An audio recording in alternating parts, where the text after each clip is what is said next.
سیدہ خدیجہ الکبریٰ کا وصال، اور آج 17 رمضان المبارک جمعہ کا دن، اور ام المومنین حضرت سیدہ عائشہ صدیقہ رضی اللہ تعالی عنہا کا یوم وصال۔ اور دوسری مناسبت یہ ہے کہ آج یوم الفرقان بھی ہے۔ 17 رمضان المبارک کو پہلا معرکہ حق و باطل، جسے غزوہ بدر کے نام سے یاد کیا جاتا ہے، آج یوم بدر بھی ہے۔ تو چند گزارشات میں ام المومنین سیدہ عائشہ صدیقہ رضی اللہ تعالی عنہا کے بارے میں کرنے کی سعادت حاصل کروں گا۔ اللہ تبارک و تعالیٰ نے قرآن پاک میں ارشاد فرمایا ہے، یا نساء النبی لستن کاحد من النساء، اے نبی کی بیویوں، کائنات میں تمہارے جیسی عظمت و شان والی کوئی عورت نہیں ہو سکتی۔ یعنی اللہ نے جو عظمت اور شان حضور کی ازواج اور حضور کی بیویوں کو عطا فرمائی ہے، کائنات میں وہ کسی کے حصے میں نہیں آئی۔ اور ان میں سے بھی پھر محبوبہ محبوب کائنات سید دو عالم صلی اللہ علیہ وسلم کی محبوب زوجہ سیدہ عائشہ صدیقہ کا مقام برابر بنا ہے۔ عزیزان گرامی، حضرت سیدہ خدیجہ الکبریٰ کے وصال کے بعد نبی کریم علیہ السلام نے سیدہ عائشہ صدیقہ سے نکاح فرمایا۔ اور کیسے فرمایا؟ ایک دن حضرت جبریل امین حضور علیہ السلام کی بارگاہ میں ریشم کا ایک ٹکڑا لے کر حاضر ہوئے، جس میں سیدہ عائشہ کی تصویر بنی ہوئی تھی۔ حضور علیہ السلام نے جب اسے کھولا تو اس پہ سیدہ عائشہ کی تصویر ہے۔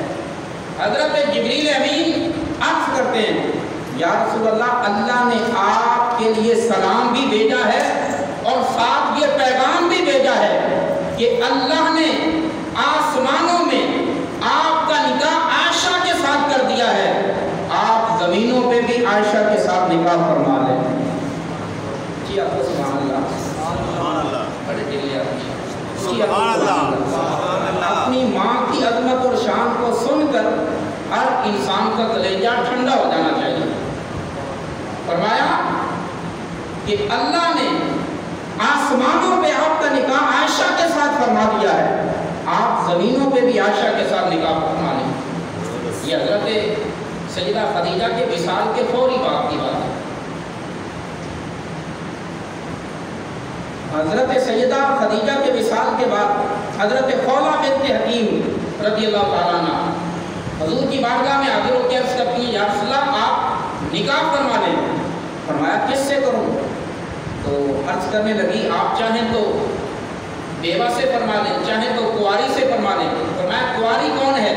کہا ابو بکر صدیق کی بیٹی عائشہ۔ تو فرمایا پھر بیوہ کون ہے؟ تو انہوں نے عرض کی، یا رسول اللہ، حضرت سودا بنت زمع۔ حضور نے فرمایا دونوں کے پاس جا کر میری طرف سے پیغام نکاح دے دو۔ تو حضرت خولہ بھی سیدھا حضرت ابو بکر صدیق کے گھر گئی۔ حضرت ابو بکر صدیق کی زوجہ اور سیدہ عائشہ کی والدہ ماں ام رومان سے ملاقات ہوتی ہے۔ ام رومان سے کہتی ہیں کہ حضور نے عائشہ کے لیے نکاح کا پیغام بھیجا ہے۔ حضرت ام رومان کہتی ہیں کہ وہ تو ان کے بھائی کی بیٹی ہیں، بھلا ان کا نکاح کیسے ہو سکتا ہے؟ چلو میں ابو بکر سے پوچھتی ہوں ان کی رائے کیا ہے۔ تو ام رومان حضرت ابو بکر کے پاس جاتی ہیں اور کہتی ہیں کہ حضور علیہ السلام نے عائشہ کے لیے پیغام نکاح بھیجا ہے۔ حضرت ابو بکر صدیق نے بھی یہی کہا، وہ تو ان کے بھائی کی بیٹی ہیں، بھلا حضور کا نکاح ان کے ساتھ کیسے ہو سکتا ہے؟ تو حضرت خولہ حضور کی بارگاہ میں یہ معاملہ لے کر جاتی ہیں۔ حضور فرماتے ہیں ان سے جا کے یہ کہہ دو کہ وہ دین مجھ پر حلال ہے۔ تو پھر حضرت ابوبکر صدیق رضی اللہ تعالیٰ عنہ نے دوسری بات نہیں کی، فرمایا میری تو خواہش ہی یہ ہے، میں تو 3 آرزویں لے کر جی رہا ہوں۔ پہلی خواہش یہ ہے کہ مال میرا ہو، خرچ مصطفیٰ پہ ہو۔ دوسری خواہش یہ ہے کہ بیٹی میری ہو اور خدمت مصطفیٰ کی کرے، اور تیسری خواہش یہ ہے کہ چہرہ مصطفیٰ کا ہو اور نگاہیں میری ہوں۔ اس واسطے انہوں نے کوئی دوسری بات نہیں کی، فوراً اپنی بیٹی کا نکاح حضور علیہ السلام سے فرما دیا۔ یہ محبوب زوجہ ہے، حضور علیہ السلام کی یہ پیاری زوجہ، ان کی عظمت و شان یہ ہے کہ صحابہ کرام بھی حضرت عائشہ صدیقہ کی باری والے دن اپنے ہدیے اور تحفے حضور کی بارگاہ میں پیش کرتے ہیں۔ حضرت سودا بنت زمعہ سے بھی حضور نے نکاح فرمایا اور حضرت عائشہ صدیقہ سے بھی نکاح فرمایا۔ حضرت سودا بنت زمعہ چونکہ بڑھاپے میں چلی گئی، اس لیے انہوں نے اپنی باری حضرت عائشہ صدیقہ کو گفٹ کر دی۔ تو حضور علیہ السلام حضرت سودا بنت زمعہ کی باری میں بھی حضور عائشہ کے گھر میں رہتے تھے، اور صحابہ کرام تحفے اور ہدیے اسی دن بھیجا کرتے جس دن حضور علیہ السلام کا قیام عائشہ صدیقہ کے حجرے میں ہوتا۔ تو باقی ازواج نے ام سلمہ کے گھر جا کر مشاورت کی، آپس میں میٹنگ کی اور یہ مشورہ کیا کہ ام سلمہ حضور کی بارگاہ میں جا کے عرض کریں، یا رسول اللہ ہم بھی آپ کی ازواج ہیں، ہم بھی خیر و بھلائی کی طلبگار ہیں، صحابہ کرام آپ کے غلام ہدیے اور تحفے اسی دن بھیجتے ہیں جس دن آپ عائشہ کے گھر میں ہوتے ہیں، آپ اپنے غلاموں کو حکم دیں کہ آپ جہاں بھی ہوں ہدیے تحفے وہیں بھیجا کریں۔ انہوں نے جب یہ بات حضور کی بارگاہ میں کی تو حضور علیہ السلام نے رخ انور پھیر لیا، دوبارہ کی پھر پھیر لیا، تیسری بار عرض کی پھر حضور نے چہرہ پھیر لیا اور فرمایا کہ عائشہ کے بارے میں مجھے تکلیف نہ دیا کرو، اللہ کی قسم تم میں کسی کے گھر میں ہوتا ہوں، کسی کے بستر پہ وحی نہیں آتی، مگر جب میں عائشہ کے بستر پر ہوتا ہوں رب اس وقت بھی وحی نازل فرما دیتا ہے۔ یہ حضرت عائشہ صدیقہ کا مقام ہے۔ ایک دن مولانا روم رحمۃ اللہ علیہ مسلمی شریف میں یہ واقعہ نقل کرتے ہیں، فرماتے ایک دن حضرت ام المؤمنین عائشہ صدیقہ اور حضرت سیدہ زہرا گھر میں تشریف فرما تھی، باتیں ہو رہی تھی، تو حضرت باتوں میں حضرت سیدہ خاتون جنت نے کہا کہ میری شان کیا ہے، میری تو یہ عظمت و شان ہے کہ میں امام الانبیاء کی بیٹی ہوں، اور اے عائشہ تم تو میرے آقا کے غلام ابو بکر صدیق کی بیٹی ہو، لہذا میری نسبت اعلیٰ ہے کہ میں امام الانبیاء کی بیٹی ہوں، آپ محبوب کے غلام اور حضور کے محبوب صدیق اکبر کی بیٹی ہیں۔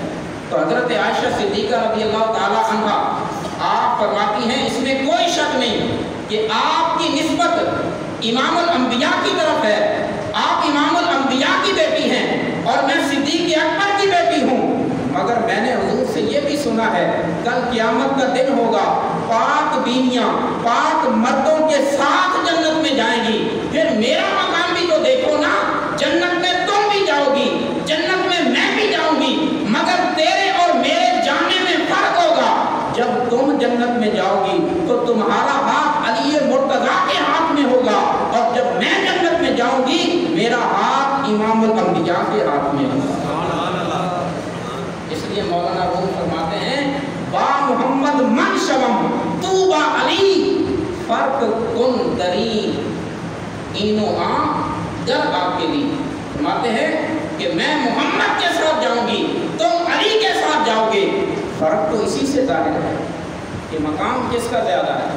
تو عزیزان گرامی، وہ ام المؤمنین سیدہ عائشہ صدیقہ عفیفہ رضی اللہ تعالی عنہا جن کی عفت و پاک دامنی کی گواہی خالق کائنات خود عطا فرماتا ہے، اور یہ بھی کتنے خوش نصیبی کی بات ہے۔ آج لوگ سیدہ عائشہ صدیقہ کی عظمت کو نہیں مانتے، معاذ اللہ آپ کی شان میں گستاخیاں کرتے ہیں، ان کو ہم بتا دینا چاہتے ہیں کہ دیکھو تو صحیح، ہجرت کی رات نبی علیہ السلام نے ایک رات کے لیے اپنا بستر حیدر کرار کے حوالے کر دیا۔ ہم حیدر کرار کی عظمت پہ بھی قربان، اور اسی ہجرت کی رات خود بستر والا جس کے سپرد ہوا خود حضور علیہ السلام اس یار غار کی گود میں لیٹے رہے۔ اس صدیق اکبر یار غار پہ بھی ہم قربان، اور مگر سیدہ عائشہ صدیقہ کی عظمت یہ ہے، بستر والا بھی آپ کے گھر میں اور حضور کا بستر بھی آپ کے گھر میں۔ اس سے بڑھ کر مقام اور کیا ہو سکتا ہے کہ بستر بھی حضور کا اور بستر والا بھی سیدہ عائشہ کے گھر میں۔ 9 سال کے لیے حضرت سیدہ عائشہ نے 9 سال حضور کے ساتھ گزارے، تو بستر بھی سیدہ عائشہ کے حوالے اور بستر والا بھی عائشہ کے حوالے، تو بتاؤ پھر حضرت سیدہ عائشہ کی عظمت و شان کیا ہوگی۔ آج امام راضی رحمۃ اللہ علیہ لکھتے ہیں کہ حضرت یوسف علیہ السلام پہ تہمت لگی تو ان کی پاک دامنی کی گواہی ایک گواہ نے پیش کی۔ حضرت موسیٰ علیہ السلام پہ عین لگایا گیا، آپ کی پاک دامنی کی گواہی ایک پتھر نے پیش کی، اور حضرت مریم پہ تہمت لگی تو آپ کی پاک دامنی کی گواہی آپ کے بیٹے عیسیٰ نے دی، مگر جب عائشہ صدیقہ پہ تہمت لگی تو عائشہ صدیقہ کی پاک دامنی کی گواہی قرآن کی 18 آیتوں نے دی۔ کسی کی پاک دامنی کی گواہی اس کے ماں باپ دیتے ہیں، کسی کی پاک دامنی کی گواہی اس کے بہن بھائی دیتے ہیں، کسی کی پاک دامنی کی گواہی دوست رشتہ دار دیتے ہیں، کسی کی پاک دامنی کی گواہی کوئی گواہ یا قاضی اور جج دیتا ہے، مگر عائشہ صدیقہ کی پاک دامنی کی گواہی خود رب کائنات دے رہا ہے۔ جب تک قرآن کی تلاوت ہوتی رہے گی، سورہ نور پڑھی جاتی رہے گی، سورہ نور کی آیتوں کی تلاوت ہوتی رہے گی، تب تک حضرت عائشہ کی پاک دامنی بیان ہوتی رہے گی۔ یہ تہمت منافقین کی طرف سے لگی، اور وقت نہیں میں پورا واقعہ بیان کروں، میں صرف خلاصہ بیان کرتا ہوں۔ غزوہ بنی مستلق کے موقع پر حضور علیہ السلام لشکر میں ساتھ لے کر تشریف لے گئے، آپ کے ساتھ آپ کی ازواج میں سے سیدہ عائشہ بھی ساتھ تھی۔ واپسی پر ایک جگہ قافلے نے پڑاؤ کیا، رات کا وقت تھا، حضرت سیدہ عائشہ صدیقہ قضائے حاجت کے لیے دور تشریف لے گئی، رستے میں ہاتھ ٹوٹا اور گر گیا، گم ہو گیا۔ حضرت سیدہ عائشہ صدیقہ ہاتھ ڈھونڈنے لگ گئی، کافی دیر ہو گئی، جب واپس آئیں تو قافلہ روانہ ہو چکا تھا، تو آپ اپنی جگہ پہ بیٹھ گئی۔ حضرت صفوان جو پیچھے سے سواری لے کر آ رہے تھے، انہوں نے جب دیکھا کہ کوئی شخص وہاں موجود ہے، جب وہ قریب آئے تو انہوں نے بآواز بلند انا للہ و انا الیہ راجعون پڑھا۔ حضرت عائشہ صدیقہ فرماتی ہیں اس کی آواز سن کے میں جاگ گئی اور میں نے اپنا پورا چہرہ فوراً ڈھانپ لیا، تو حضرت صفوان نے اپنی اونٹنی بٹھائی اور سیدہ عائشہ صدیقہ اس پالان میں بیٹھ گئی اور وہ لے کر قافلے کے ساتھ مل گئے۔ اور واپسی پر جب مدینہ پہنچے تو عبداللہ بن ابی، وہ منافق شیطان بلکہ منافقوں کا سردار، اس نے سیدہ عائشہ پہ تہمت لگا دی، منافقوں کے اندر یہ بات مشہور کر دی۔ اب کافی دن وہی بھی نہیں آئی، حضور انتظام فرماتے رہے، مسلمان بھی پریشان ہیں، سیدہ عائشہ بھی روتی رہی، حضور علیہ السلام بھی پریشان، صحابہ بھی پریشان، اور مشرکین اور جو منافقین تھے ان کو پروپیگنڈا کرنے کا موقع مل گیا۔ تو عزیزان گرامی، اس پریشانی کے عالم میں نبی پاک صلی اللہ علیہ وسلم نے تمام صحابہ کو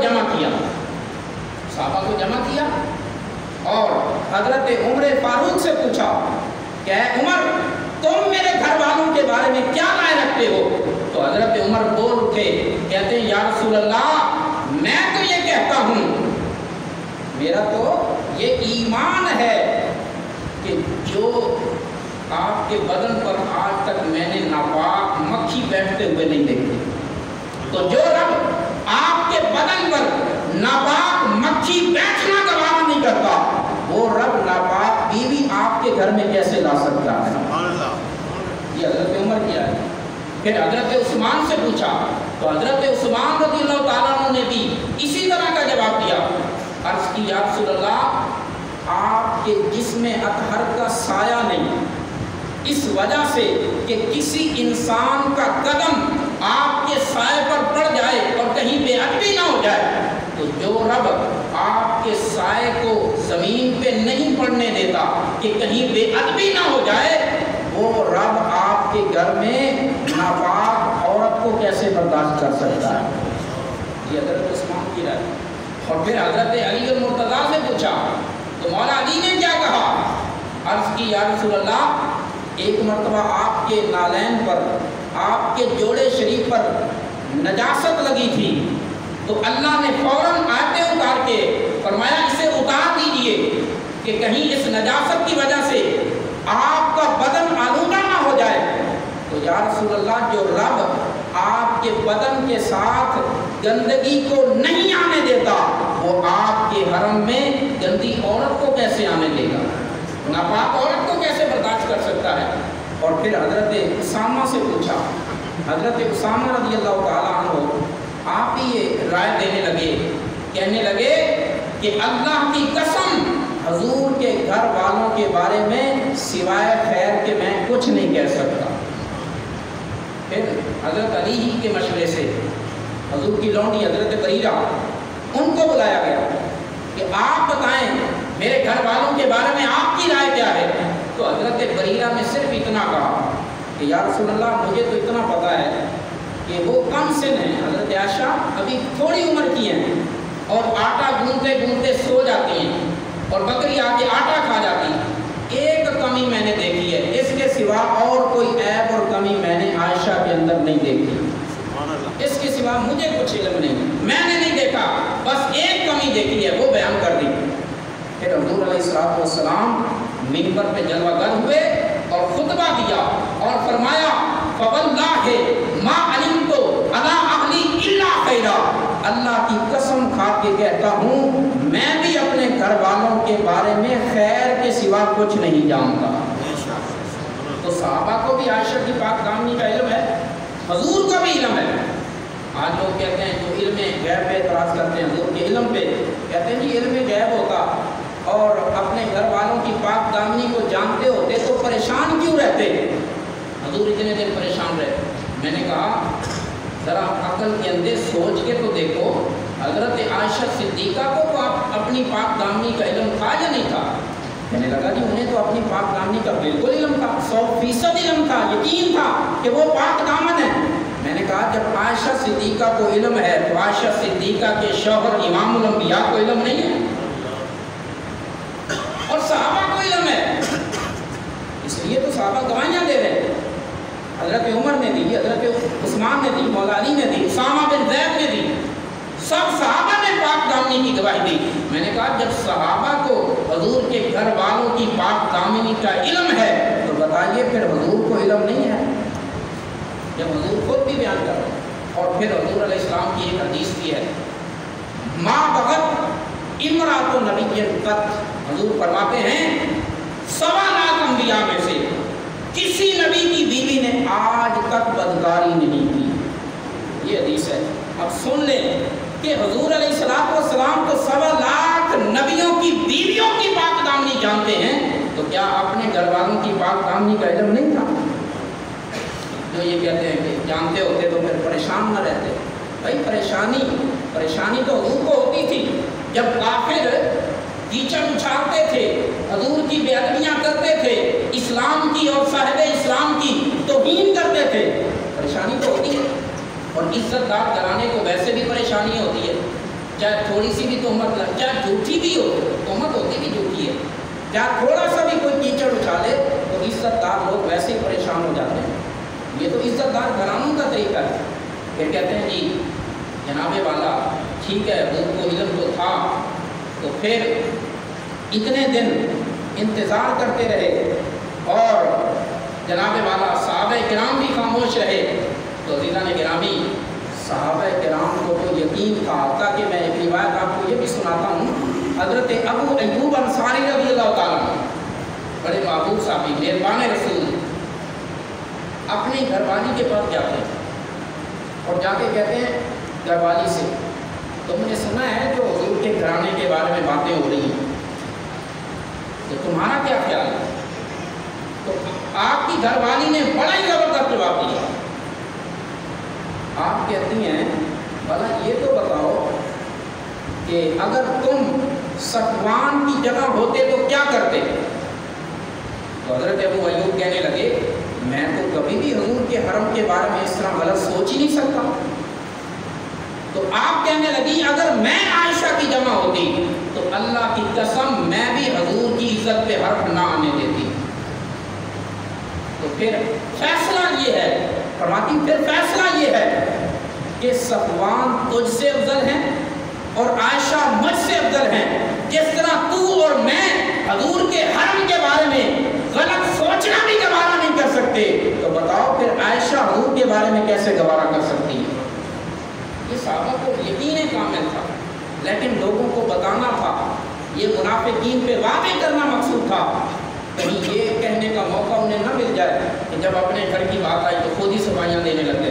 حضور نے خود صفائی نہیں دی، پہلے لوگوں نے صفائی دی، پھر حضور نے صفائی دی، پھر رب کائنات نے قرآن اتارا اور فرمایا سبحانک ھذا بہتان عظیم، یہ تو بہت بڑا بہتان ہے.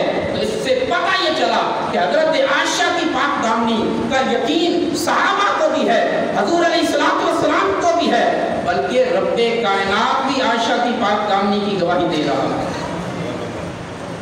یہ حضرت عائشہ صدیقہ کی پاک دامنی اور آپ کی عظمت و شان ہے. اس واسطے سیدہ عائشہ صدیقہ فرماتی ہیں کہ اللہ نے 7 چیزیں مجھے ایسی عطا فرمائی ہیں جو کائنات کی کسی عورت کو عطا نہیں فرمائی.